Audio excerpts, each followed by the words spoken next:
Halo teman-teman, jadi kali ini aku mau share beberapa buku yang menurutku cocok untuk bantu kalian buat jadi artis yang berkembang.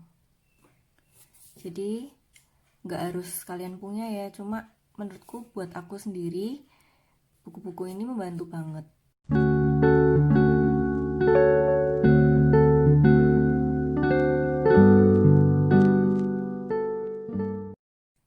Buku pertama yang aku punya ini Still Like an Artist.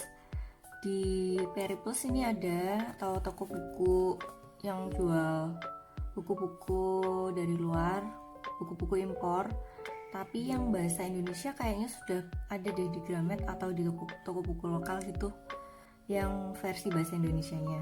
Kalau aku ini beli yang ini karena waktu dulu belum ada yang versi Indonesianya. Ini 10 Things Nobody Told You About Being Creative. Jadi di belakangnya ini ada poin-poinnya yang membahas soal gimana kita unlock kreativitas kita. Jadi gimana kita mencuri tanda kutip sebagai artis. Jadi kalau aku tuh nangkepnya, jadi kita tuh mencuri itu tuh bukan mentah-mentah diambil, di copy, dijiplak, tapi tuh lebih ke kita terinspirasi, terus mengambil tuh bukan 100% diambil, tapi kayak semacam kamu ambil satu elemen dari sini, ambil satu elemen dari sana, jadi kamu ngumpulin banyak referensi, terus bisa dijadikan satu style baru, jadi yang jadi signature style kamu kayak gitu. Jadi isinya kira-kira kayak gini.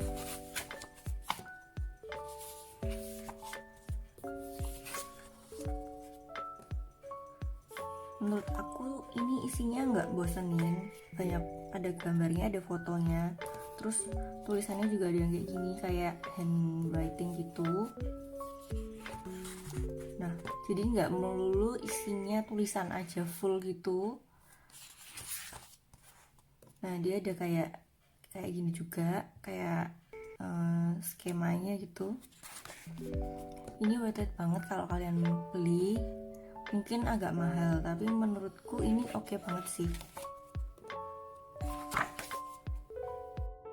Menurut aku ini salah satu yang paling mengena buat aku sih, dan menurutku banyak juga di antara kalian yang ngalamin juga.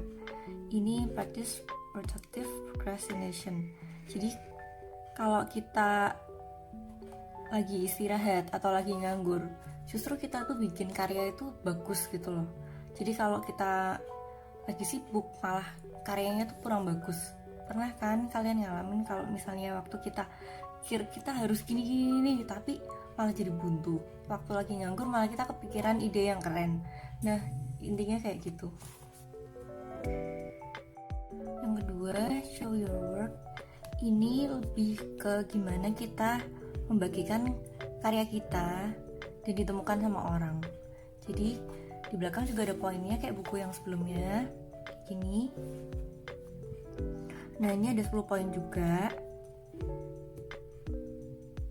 Jadi buku ini isinya lebih ke gimana caranya kita itu bisa dilihat karyanya sama orang lain. Jadi kita untuk bisa ditemukan orang, kita juga harus accessible. Jadi kita apa yang kita share, misalnya ini kayak yang ini, share something small every day, kita nggak perlu harus langsung karya masterpiece yang jadi tiap hari gitu. Kita kan bisa burn out juga kalau kita nge-share yang langsung hasil jadi dan konsisten kayak gitu. Kita bisa nge-share misalnya kayak WIP, work in progress, atau proses pembuatannya.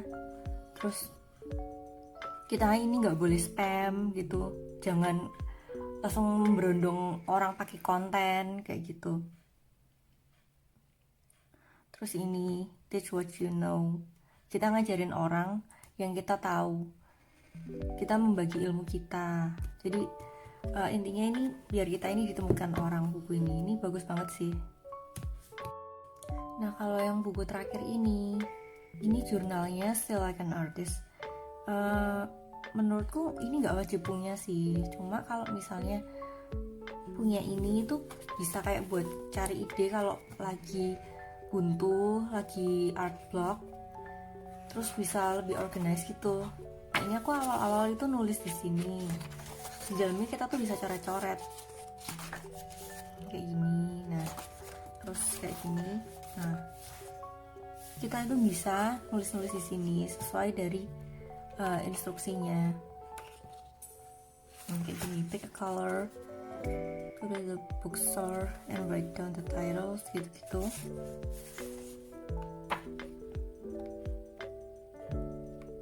Karena menurut aku tuh pikiran tuh kadang perlu dituntun juga, jadi biar nggak terlalu random gitu. Awal-awal aku memang nulis-nulis di sini, cuma lama-lama kok sayang ya, jadi aku nggak nulis-nulis lagi di sini. Tapi aku tetap pakai ini sih sekali-sekali.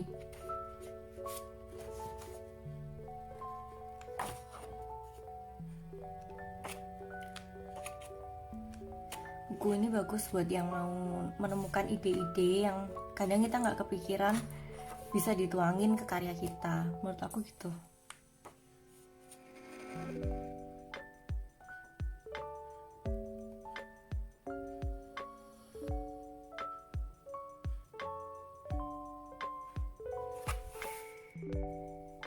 Dari 3 buku ini kalian udah ada yang punya yang mana? Nah, kalian paling suka yang mana?